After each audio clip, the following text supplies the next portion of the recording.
And Ray Harmer, the MHK, or one of the MHKs for Glenfaba and Peel, is with us. And this is going to be a bumpy ride, isn't it? I mean, we start with looking back on the previous year, but I want to obviously first of all ask about the COVID thing. How do you think the government did?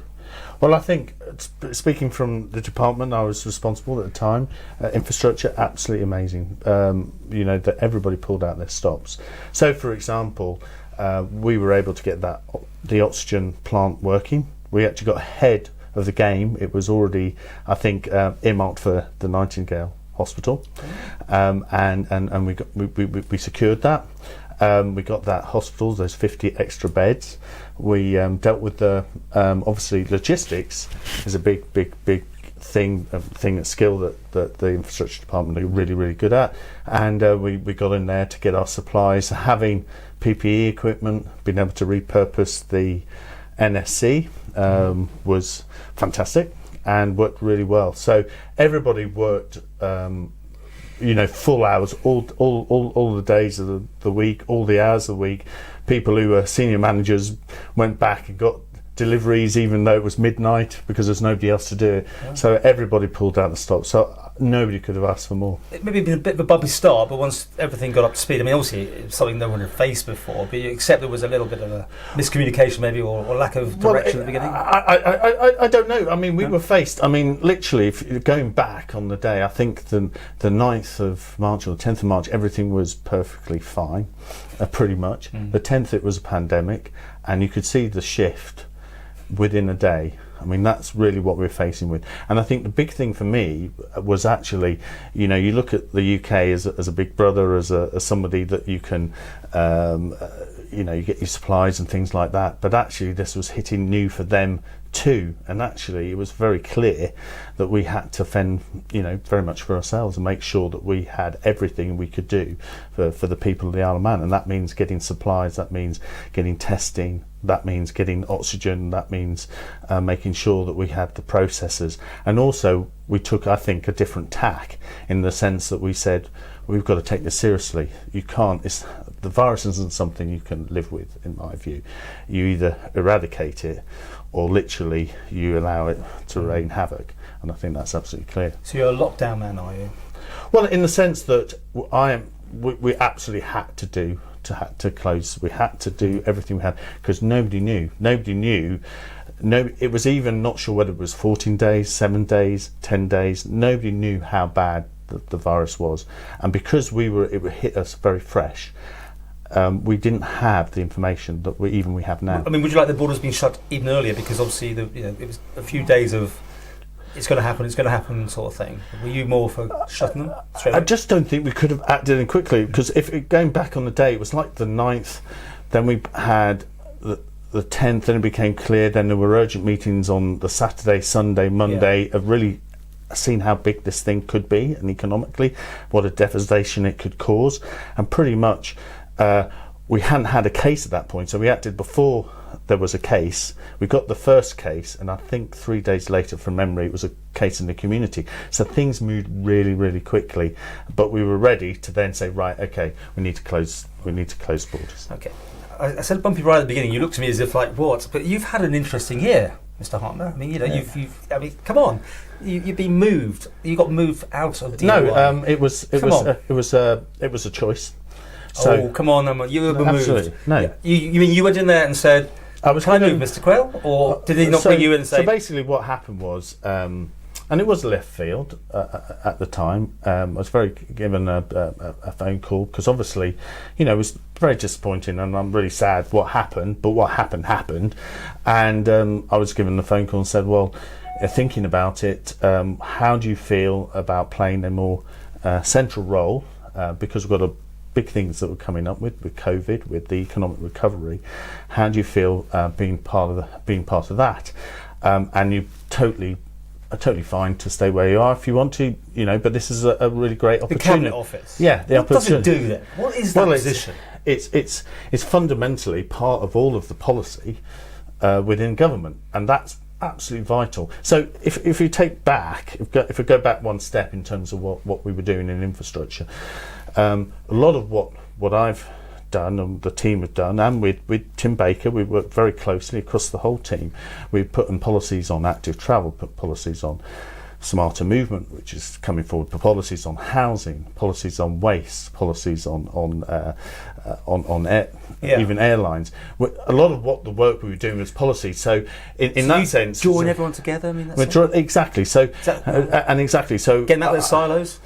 Yeah. So I had in that position, I had. We're part of a team. We're part of a government team. I was very, very confident in Tim taking the role of infrastructure because we worked closely. And in terms of what I'm doing now, is really bringing those policies, because we've got 4 really big areas, if you like. We've got our climate change that's really, really important. We've got the economic recovery that's really important. We've got the health transformation that's really important. And finally, we've got community that's those 4 vital things. Now, yes, I could repeat the same thing in infrastructure, but where I felt the best thing for the team was actually to be in the centre, to actually, because these are huge for the Isle of Man, and being involved in those is really important. Did DOI get away from you? I mean, you started off the hero. I keep mentioning it, but you got the tarmac on the prom in the early days, but it seemed to slip. It seemed to lose direction. It seemed to.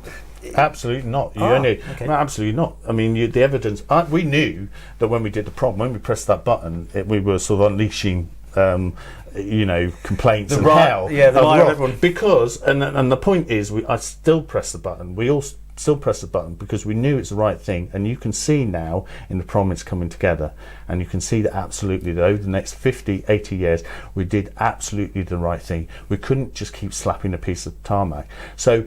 When you say getting the right way, it's completely the opposite, because what happened over the last 4 years is we set very clear policy direction, and from my point of view, from the minister's point of view, is it right to do the prom?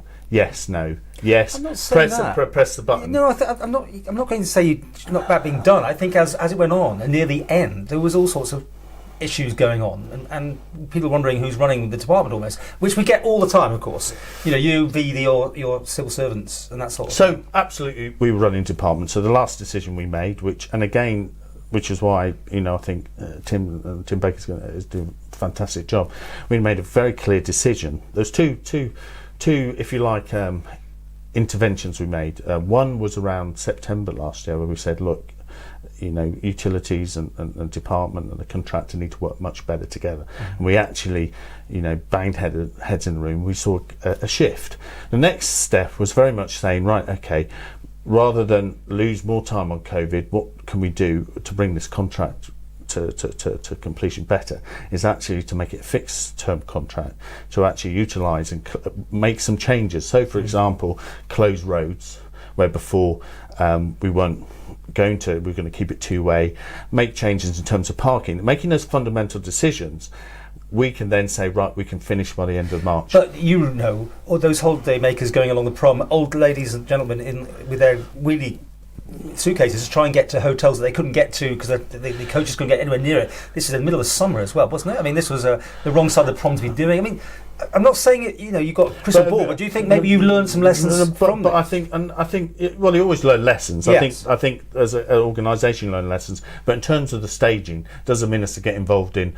Are you going to do the hotels first? Are you going to do that? That's absolutely not happening. It's the contractor that delivers that. And my problem all along this is that there was a bit of actually saying it's becoming a bit personal, where it's the minister that's building the problem. It never was. Chris Robert Shaw asked you ahead, didn't he? Well, no, he didn't actually. Oh. Because in the paper he said no. I think he said something on my thing somewhere that wasn't exactly. No, but if you look at the headlines, okay.